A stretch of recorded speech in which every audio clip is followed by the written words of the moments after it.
Hi, my name is Lydia Moneyhun. I am in the United States and the cicadas are here with me. It's nice and summery, so they're out, so I apologize if you can hear them, or if they're really loud, I mean.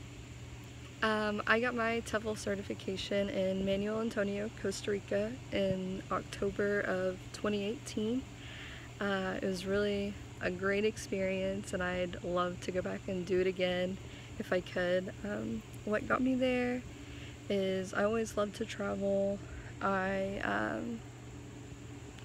love teaching. I used to teach some lessons for children and adults, and I enjoyed teaching adults more, so when I learned that I could get paid to teach something to adults and travel, it was like a win-win-win for me, and it was just a really all-around great experience with that. My getting there was a little rocky. My travels took like 3 days.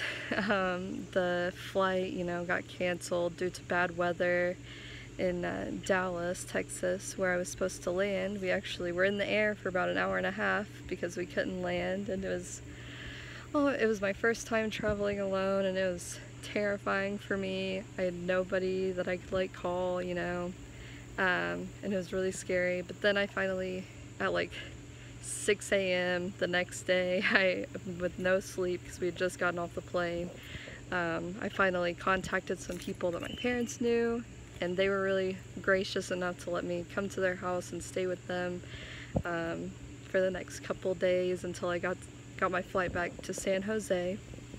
And from San Jose, I got there, I arrived safely and soundly and didn't know any Spanish, so that was another terrifying experience for me, especially being alone in a foreign country where you don't speak the language. Is really, really scary. But I ended up making it. I was a little late to my first class because of all this ruckus, but they welcomed me with, open arms, and everyone was understanding, and it was a funny story later, and it was a good icebreaker too, because they were like, where were you? And I had to tell this crazy story, so it was really a nice way to, start a conversation.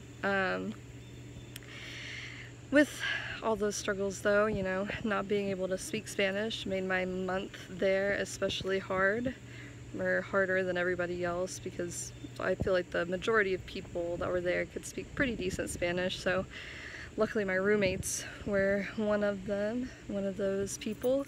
They had studied abroad in Spain, so they were upwards on the Spanish speaking level than I was, but I got to, learn a lot of Spanish, so that was neat too.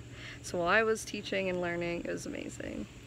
When we finally got to teaching, it was really amazing because they got that, the teacher crack is what they call it, where you're teaching something like, I don't know, tree, and people are like, oh, I get it, and it's just such a great feeling, and I got to experience that firsthand, and it was awesome. And then on my way back, it was also kind of crazy, again, because of the language barrier. Made it really difficult to get back, so there were some struggles with that. Really all my struggles were from language barrier reasons. But overall, it was a really great experience, and I would really recommend anybody that wants to travel and get paid traveling to get their TEFL certification, just because it's an amazing way to meet people and help your community, because in San Jose, or Manuel Antonio where I was, a lot of people, there was a lot of tourism, so you needed to learn English, and it was really helpful for them. So also just the helping out aspect of it is really great as well. So yeah, that's my experience, and I hope that I inspired some people today, and I hope that you guys get to experience what I did. Bye!